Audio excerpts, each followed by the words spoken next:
November 16th, 1992, Sweetwater Valley, California. Richard Cerutti is monitoring a freeway dig when, 9 feet underground, something stops him cold. 25 years later, a lab sends back one number, 130,700. State Route 54, a routine highway mitigation project. Cerutti is a field paleontologist from the San Diego Natural History Museum, and his job on a site like this is mostly watching, making sure construction crews don't chew through anything scientifically valuable before anyone notices. On November the 16th, 1992, 9 feet below the surface, something emerges from the siltstone that makes him stop the dig. Mastodon bones, tusk fragments. 5 heavy cobbles sitting in fine-grained sediment that has no physical mechanism to put them there. Slow-moving, low-energy water formed that siltstone, and slow-moving water cannot move a cobble that weighs 30 pounds. Yet there they were. Cerutti flags Tom Desmarais, his colleague at the museum, and they begin to excavate, the primary tool they reach for, the tool that will spend the next 5 months scraping at what may be one of the most significant archaeological discoveries in the history of the Americas, is a table knife lifted from a nearby Black Angus restaurant. Over 5 months, the team recovers nearly 400 bone fragments, 2 distinct bone clusters, each centered around one of the large stones. One mastodon tusk oriented vertically in the sediment, an arrangement that makes no sense in a natural burial context. And the bones belong to 6 different species: mastodon, direwolf, horse, camel, mammoth, ground sloth, all in the same depositional layer, alongside those cobblestones. Anomaly is the key word for this site as far as I'm concerned, Cerutti would later say. There are anomalous fragments of rocks, anomalous fragments of tooth enamels scattered throughout the site that just don't make sense in a natural depositional environment. The site looked like an archaeological site, so what kept them quiet for the next 25 years? It wasn't 1992 in any field, in any time. In American archaeology in 1992, claiming you had found something this old was a specific kind of career risk. Anthropologist Robson Bonnickson travelled to San Diego to look at the specimens. His assessment, shared privately with Desmarais, was that the site was potentially one of the oldest archaeological sites ever found in the New World. And then, based on what he described as bitter experience, he warned the team that First American Studies was a game of hardball. A colleague gave Cerutti more direct advice. Keep it under wraps, no one will believe you. That was not paranoia. It was a description of how the field actually operated. If you claim something is that old, you get blasted, one researcher told the Los Angeles Times, which is why some archaeologists stopped working on sites like this. They didn't want to get blasted. Journalist Heather Pringle documented what blasted looked like in practice. At conferences where pre-Clovis evidence was presented, often a polite amusement spread throughout the room as if the audience was dealing with some crackpot uncle, she wrote. Sometimes the atmosphere grew testy and tense as someone began grilling the presenter, but once or twice the mask of professional respect slipped completely. I heard laughter and snickering in the room. Archaeologist Tom Desmarais was more direct. The scientific atmosphere, he said, was clearly toxic and clearly impeded science.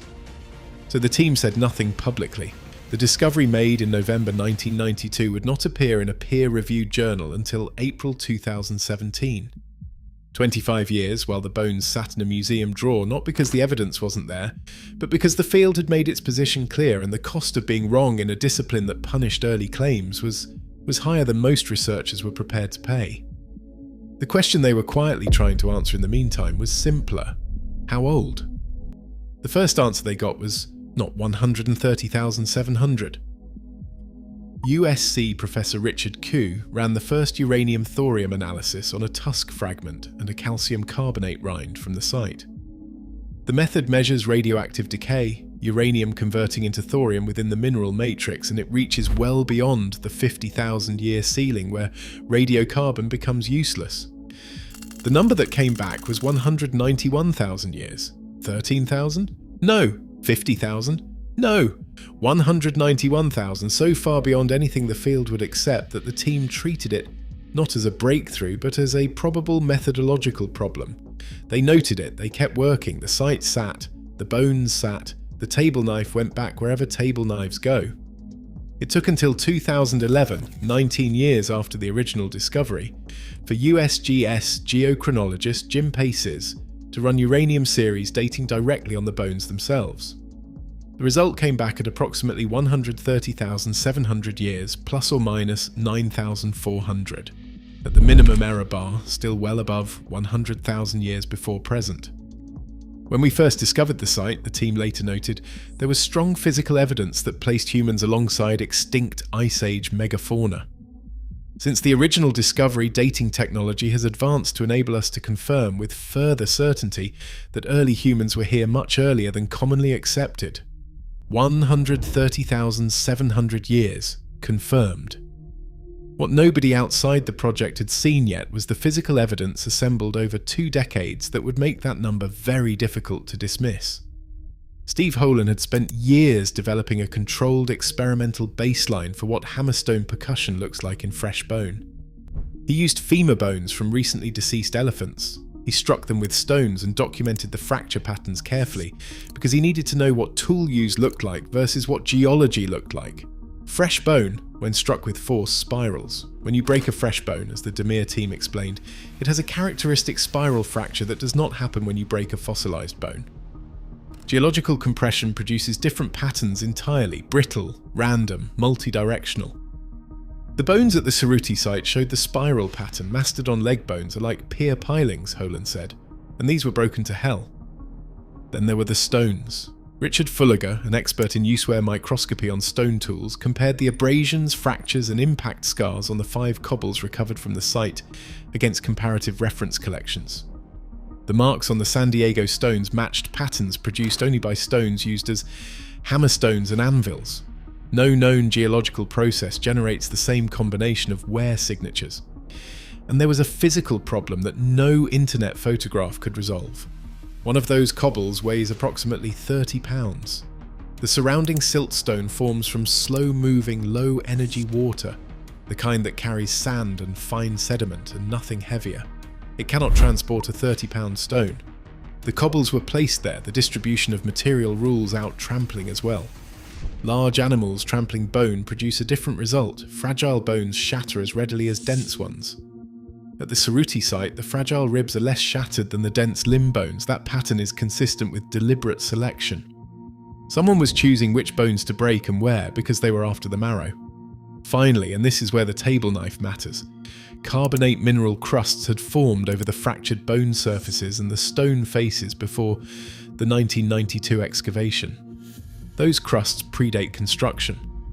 The primary published counter-argument that highway machinery caused the bone damage rests on reference to a freeway right-of-way map and construction plans, contemporary road building practices, and worksite photographs available on the internet. The crust evidence was never addressed. High and concentrated forces must have been required to smash the thickest mastodon bones, the team concluded, and the low-energy depositional environment seemingly provides no obvious alternative to humans using the heavy cobbles found with the bones. There's no doubt in my mind this is an archaeological site. The bones and several teeth show clear signs of having been deliberately broken by humans with manual dexterity and experiential knowledge. Steve Holen first travelled to San Diego in 2008, 16 years after the discovery. He wasn't going as a supporter, he had his own experimental baseline. He knew exactly what hammerstone percussion looked like in fresh bone. He was going to San Diego to find the flaw, to compare what he knew against what was in that storage room and identify the discrepancy.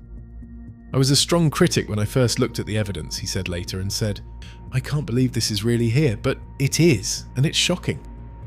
The patterns on the Cerutti bones matched his experimental results, not approximately, directly. I was staring out into space with my mouth open. I couldn't get my head around this. It goes against everything I was taught and all that I knew. He paused. How could this be wrong? He couldn't find an answer that didn't involve the bones being what they appeared to be. I really know of no other way that the material of the Cerutti Mastodon site could have been produced than through human activity. 9 years after that 2008 visit, Holen became lead author on the 2017 Nature paper. The researcher who had travelled to San Diego specifically to debunk the site became the person who formally presented its evidence to the world's most prominent scientific journal. The field's most rigorous skeptic became its most credible advocate, not because he changed his standards, but because the evidence met them. We're expecting pushback and expect people to be critical. We want people to be critical. Healthy skepticism is the foundation of good science. The rebuttals arrived fast. Every one of them raised important questions. None of the authors had looked at the bones. This paper was in no way a refutation of the original paper in Nature, Demir said of the primary published counter-argument. As a matter of fact, the gentleman who wrote that paper never even looked at the archaeological remains that are in the San Diego Natural History Museum. What did the paper examine instead? The author's own abstract describes it, reference to a freeway right-of-way map and construction plans, contemporary road building practices and worksite photographs available on the internet. The argument was that construction machinery had caused the bone damage. The Demir team had already addressed this directly in the original paper. Fresh bone spiral fractures are diagnostically distinct from anything mechanical compression produces, and the carbonate crusts predate the 1992 dig. The rebuttal paper pays no attention to that. It just looks at road plans and says, there was road work there, it must have been done by road work. And it's very sloppy, very weak, and it's certainly not the answer. The more substantive objection came from Michael Waters at Texas A&M. His concern deserves a fair hearing. To demonstrate such early occupation of the Americas requires the presence of unequivocal stone artifacts. There are no unequivocal stone tools associated with the bones. This site is likely just an interesting paleontological locality. A separate academic commentary was more blunt. The absence of clearly modified chipped stone tools at the CML is damning. That is a real gap. The Cerutti site produced no finished biface tools, no cut marks on bone, no hearth. The team does not dispute the absence. What they dispute is the evidentiary standard being applied. Demanding proof beyond any doubt rather than beyond a reasonable doubt is an unrealistic standard. And further, by ignoring the most important bone and stone evidence, the commenters have discarded from their analyses precisely those features that are individually and collectively least likely to have been caused by non-cultural processes. It looks like an archaeological site. It can't be an archaeological site. Both of those sentences are in the scientific record. They are from the same debate. Cerutti was not alone. White Sands National Park, New Mexico. Human footprints preserved in lake sediment stratigraphically dated to between 21,000 and 23,000 years ago. During the last glacial maximum, the window, when the Bering Land Bridge that supposedly delivered the first Americans from Siberia was not yet open. Whoever left those footprints did not walk across from Asia because that path did not yet exist. Paisley Caves, South Central Oregon. Dr. Dennis Jenkins excavated human coprolites from cave sediments, and ancient DNA in those samples pointed to Asian origin, probable predecessors of modern indigenous Americans.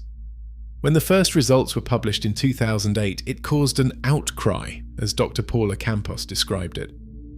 Many archaeologists felt that our results must be wrong. They considered it an established fact that Clovis were the first Americans. People would come up with any number of alternative explanations to our data in order to repudiate our interpretation. To defeat those alternative explanations, the team completed more than 141 separate radiocarbon measurements on materials from the cave, more thorough than any other archaeological site in the United States. The contamination arguments did not survive. The stone tools at Paisley were not Clovis tools, they were western-stemmed projectile points, a completely different construction. Our results show that America was colonized by multiple cultures at the same time, Dr. Jenkins noted, and some perhaps even earlier than Clovis. Professor Esker Willerslev stated it directly. Our investigations constitute the final blow to the Clovis-first theory. Culturally, biologically, and chronologically, the theory is no longer viable. And then, the Clovis-first debate has ended. The theory is now dead and buried. Cactus Hill in Virginia contributed a pre-Clovis layer separated from a Clovis layer by a completely sterile sand horizon, dated to 18,000 to 20,000 years. Serra da Capivara in Brazil, where a French-led team's 2013 peer-reviewed publication placed human presence at 22,000 years. The Clovis-first model had not been quietly revised. It had been demolished simultaneously from multiple directions by independent researchers working on separate continents with different types of evidence. The theory had dominated American archaeology for nearly 80 years, from its 1932 consolidation in New Mexico to the early 2010s.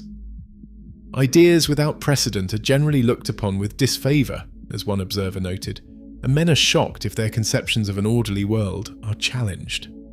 The question that replaced Clovis-first is not a simpler one, and here is the question that none of the debate about stratigraphic integrity or stone tool typology or carbonate crusts ever quite reaches.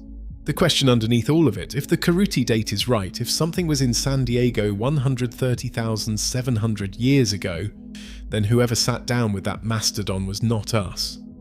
At 130,700 years ago, anatomically modern Homo sapiens had only recently appeared in Africa. The great dispersal out of that continent, the migration that would eventually produce every human population outside it, would not begin picking up momentum for another 50,000 to 70,000 years. The entity cracking mastodon bones in Sweetwater Valley was not us. No skull fragments, no teeth, no hominin bones at all were recovered from the Cerutti site. The identity of whatever used those cobbles rests entirely on what the bones and stones left behind. 3 candidates exist. Neanderthals, well established in Europe and Western Asia by 130,000 years ago. Denisovans, known at the time of the 2017 Nature paper, almost entirely from one finger bone and a few teeth found in a Siberian cave, and yet whose ancient DNA signature has since been detected across populations in Southeast Asia and the Pacific, suggesting a range far wider than the fossil record shows.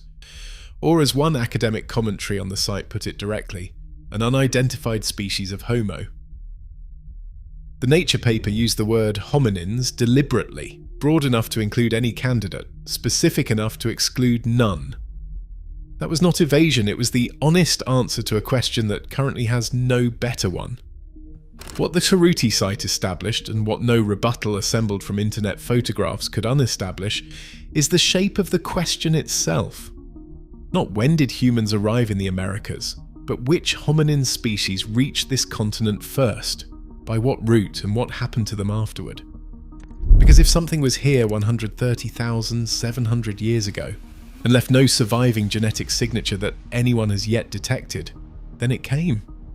It cracked a mastodon open beside a slow-moving river, and it disappeared, and we have been living on top of that absence for a very long time. The mastodon bones are still in that drawer in San Diego. The cobbles are still there, the carbonate crusts are still there. We still don't know whose hands broke them.